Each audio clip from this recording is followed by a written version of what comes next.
너는 조각목으로 성막을 위하여 널판을 만들어 세우되 각 판의 길이는 10규빗, 너비는 1규빗 반으로 하고 각 판에 2척씩 내어 서로 연결하게 하되 너는 성막 널판을 다 그와 같이 하라.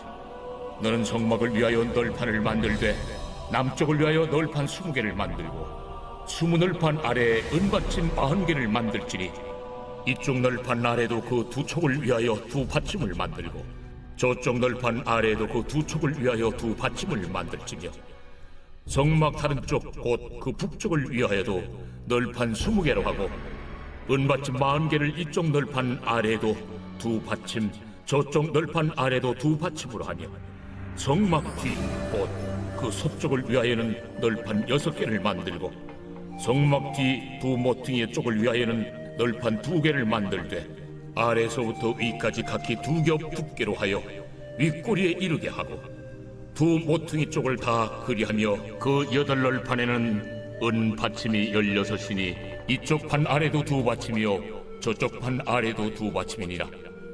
너는 조각목으로 띠를 만들지니 성막 이쪽 널판을 위하여 5개요 성막 저쪽 널판을 위하여 5개요 성막 뒤 곧 서쪽 널판을 위하여 5개이며 널판 가운데 있는 중간띠는 이 끝에서 저 끝에 미치게 하고 그 널판들을 금으로 싸고 그 널판들의 띠를 꿰일 금고리를 만들고 그 띠를 금으로 싸라. 너는 산에서 보인 양식대로 성막을 세울지니라. 너는 청색, 자색, 홍색 실과 가늘게 꼰 배실로 짜서 휘장을 만들고 그 위에 그릇들을 정교하게 수놓아서 금 갈고리를 4기둥 위에 늘어뜨리되 그 4기둥을 조각목으로 만들고 금으로 싸서 4 은받침 위에 둘지며 그 휘장을 갈고리 아래에 늘어뜨린 후에 증거궤를 그 휘장 안에 들여놓으라. 그 휘장이 너희를 위하여 성소와 지성소를 구분하리라. 너는 지성소에 있는 증거궤 위에 속죄소를 두고 그 휘장 바깥 북쪽에 상을 놓고 남쪽에 등잔대를 놓아 상과 마주하게 할지며 청색, 자색, 홍색 실과 가늘게 꼰 배실로 수놓아 짜서 성막문을 위하여 휘장을 만들고 그 휘장문을 위하여 기둥 5을 조각목으로 만들어 금으로 싸고 그 갈고리도 금으로 만들지며 또 그 기둥을 위하여 받침 5개를 로스로 부어 만들지니라.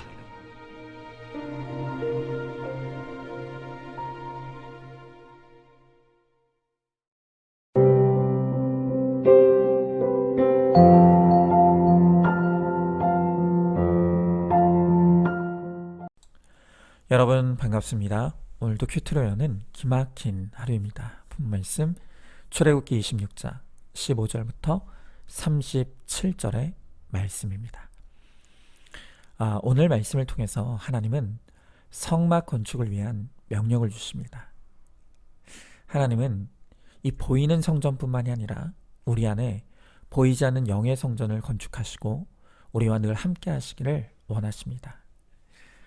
우리 안에 영의 성전이 아름답게 지어지기 위해서 필요한 것이 무엇이겠습니까?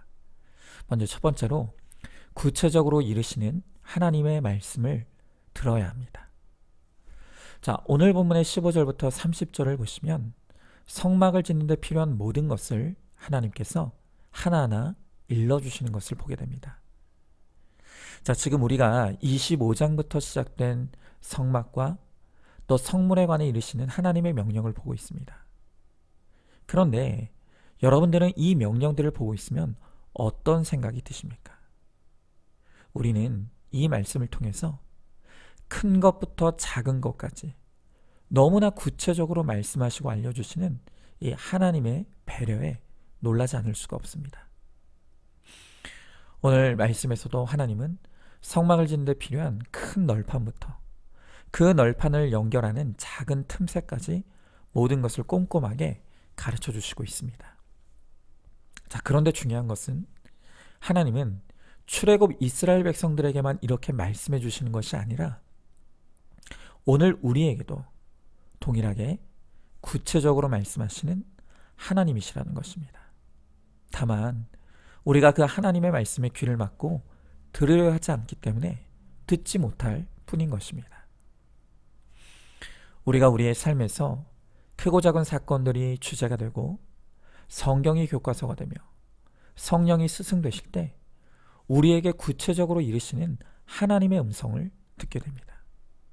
그리고 그 음성에 대해 순종과 적용으로 나아갈 때 바로 우리 안에 아름다운 하나님의 영의 성전이 세워지는 것이죠. 우리의 삶에서 내 마음대로 해도 되는 것은 단 하나도 없습니다. 큰 일은 하나님께 묻고 작은 일은 내 마음대로 해도 된다. 이런 것이 아닙니다. 오늘 말씀에서 하나님은 큰 널판에서부터 그 널판을 연결하는 작은 틈새까지 하나하나 구체적으로 가르쳐 주시는 것처럼 우리도 아무리 작은 일이라도 그날의 큐티 말씀을 펴고 가만 하나님께 물을 때 하나님은 우리가 무엇을 깨닫고 또 무엇을 해야 될지 반드시 일러주시는 하나님이십니다. 오늘 남편과 싸우셨습니까? 자녀들과 갈등이 있었습니까? 교회 지체들과의 관계에서 마음이 상했습니까? 직장에서 상사와 부하 그리고 동료 간에 문제가 생기셨습니까? 이 모든 사건을 가지고 말씀 앞으로 가서 가만 나에게 이르시는 하나님의 음성을 들으시기 바랍니다. 그리고 그 일러주시는 하나님의 뜻대로 순종할 수 있길 바랍니다. 이렇게 말씀으로 묻고 대답해 주시는 하나님의 음성을 들으며 내 죄를 회개하고 그 말씀에 순종하며 나아갈 때 바로 우리 안에 아름다운 영의 성전이 건축되어 질 것입니다. 자, 한번 질문해 봅니다. 문제가 생기면 즉시 내 생각대로 말하고 행동합니까? 아니면 가만 말씀을 펴고 하나님께 묻습니까? 오늘 하루 문제와 사건을 만날 때 말씀 안에서 답을 찾고 말씀에 합당한 적용을 이루시기 바랍니다. 자, 두 번째로 엄격한 구별됨이 있어야 하나님의 성전이 지어집니다. 자, 오늘 31절부터 35절에서 하나님은 성소와 지성소 사이에 아름다운 색실로 수놓은 휘장을 놓게 하십니다. 자, 그런데 여기서 우리가 주목할 것은요, 성소와 지성소를 가르는 이 휘장에 그룹을 수놓게 하셨다는 것에 주목해야 합니다. 여러분, 이 그룹이라는 것은 창세기에 처음 등장하는데요. 창세기 3장에 보면 사탄의 꾀임에 넘어가 선악과를 먹고 타락한 아담과 하와를 하나님께서 에덴 동산 밖으로 쫓아내십니다. 그리고 쫓겨난 그들이 다시 에덴 동산에 들어오지 못하도록 여러 조치를 취하시는데 그때 취한 조치 중에 하나가 바로 에덴 동산의 경계에 이 그룹, 그러니까 천사를 두어서 지키게 하신 것입니다. 자, 그런데 바로 이 타락한 인간들이 에덴 동산으로 들어오지 못하도록 지키고 서 있던 그 그룹을 성소의 휘장에 수놓았다는 것이 무엇을 의미하겠습니까? 결국 이 휘장은 죄인은 누구도 하나님 앞에 가까이 나올 수 없다는 메시지인 것입니다.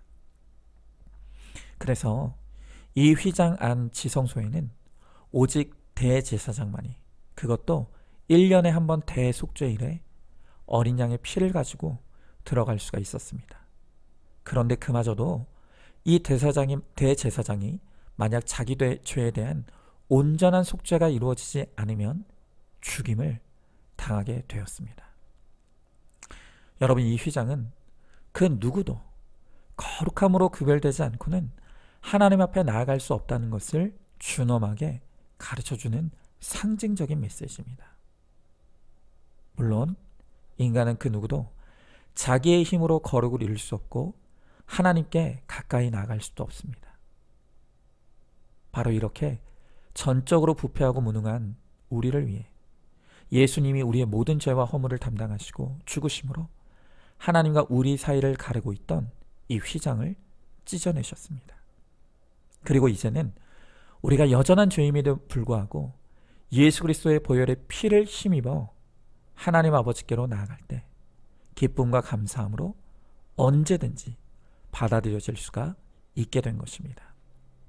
자, 그런데 중요한 것은요, 예수님을 나의 구원자와 주님으로 영접한 그 후에도 우리의 인생의 목적은 거룩이고 우리가 날마다 내 죄를 회개하고 죄와 치열하게 싸우기를 힘써야 한다는 것입니다.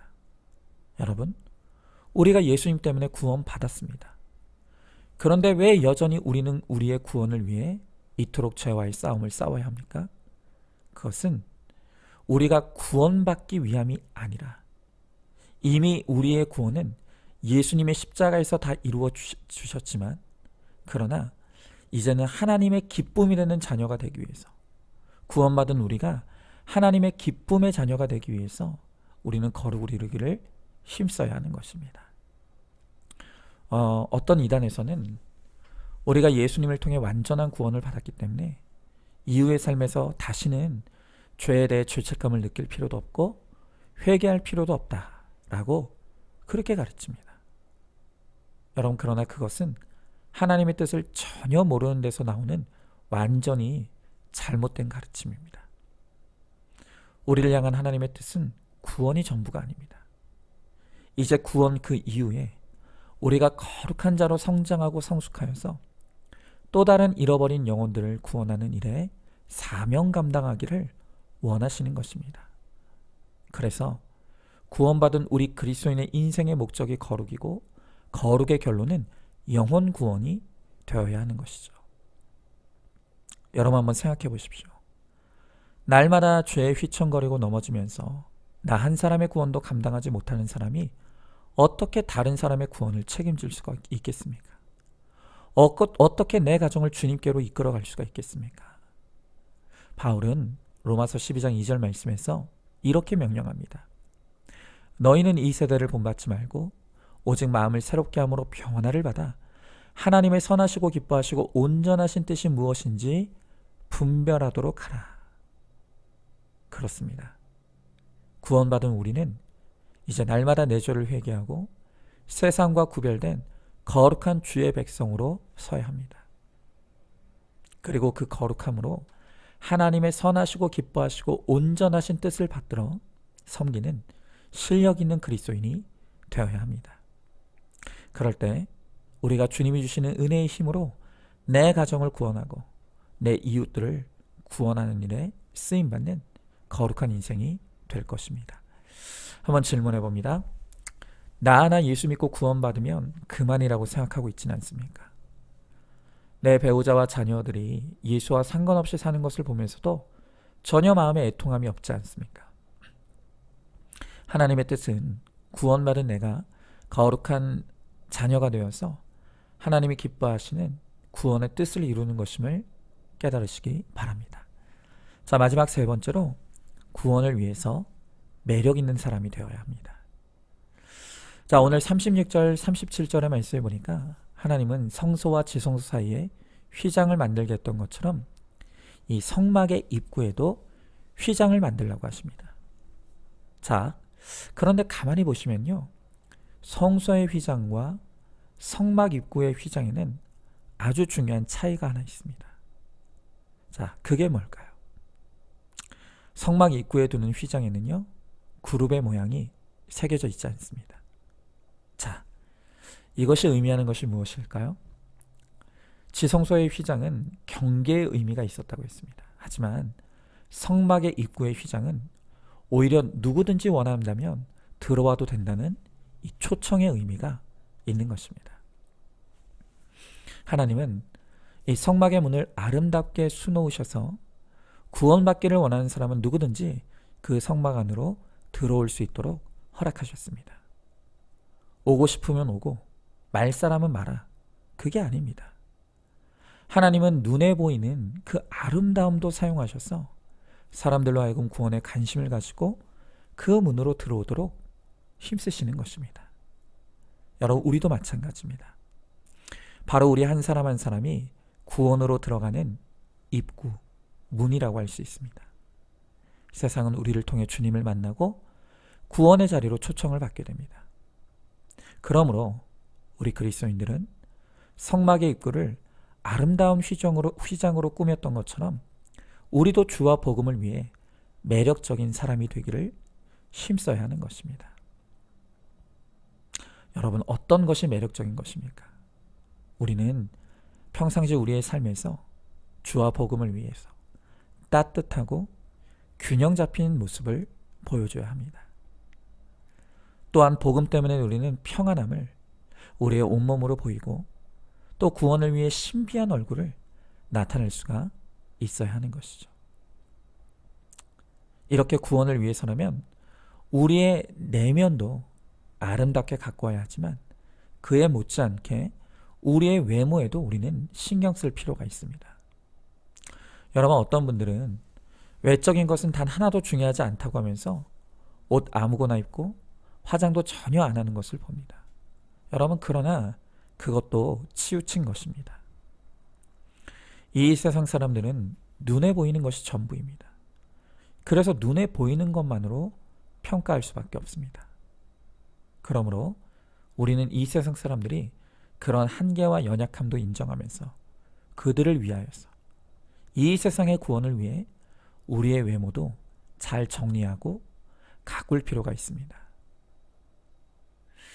저는 목사로서 다른 사람들 앞에 서야 하는 자리가 많죠.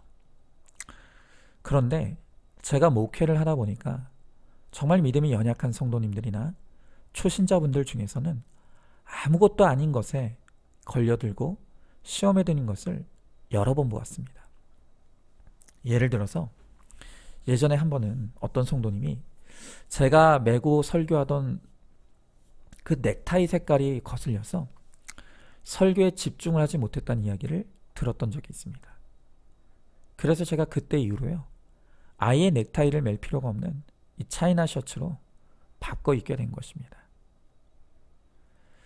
또 어느 날 제가 우연히 TV를 보다가 사람들이 보기에 가장 안정적으로 보이는 머리 스타일이 7:3 가르마 혹은 8:2 가르마라고 하는 것을 제가 보게 되었습니다. 당시 제가 좋아하는 머리 스타일이 따로 있었는데요. 그날 그걸 보고 즉시 제 머리 스타일을 7:3으로 바꿨습니다. 여러분, 이런 것들은 돈을 들이지 않아도 얼마든지 적용할 수 있는 것 아니겠습니까? 제가 드리는 말씀을 오해하지 마시기 바라요. 제가 지금 정답을 말하는 것도 아니고 모든 사람이 저처럼 해야 된다는 것을 말씀드리는 것도 절대 아닙니다. 다만 구원을 위해서는 우리의 외적인 모습도 가꾸는 노력이 필요하다는 것을 말씀드리는 것입니다.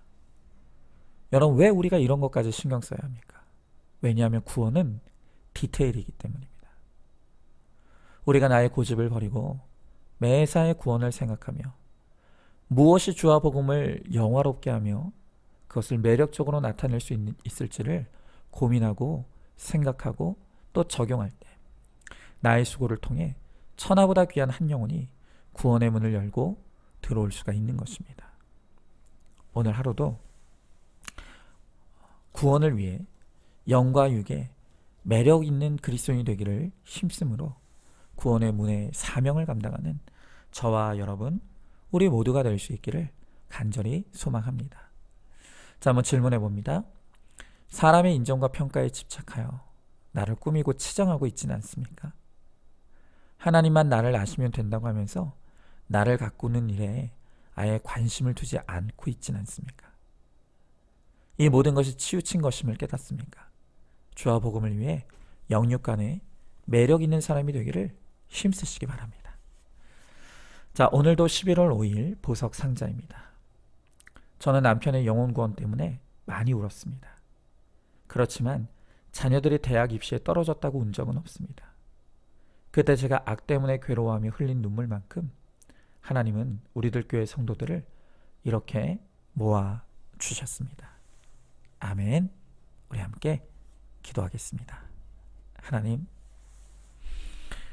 오늘 주님께서 이스라엘 백성들의 예배를 위한 성막을 명령하시면서 이 성막을 짓는 데 필요한 모든 것을 하나하나 일러주시고 또 말씀해 주시는 것을 보게 됩니다.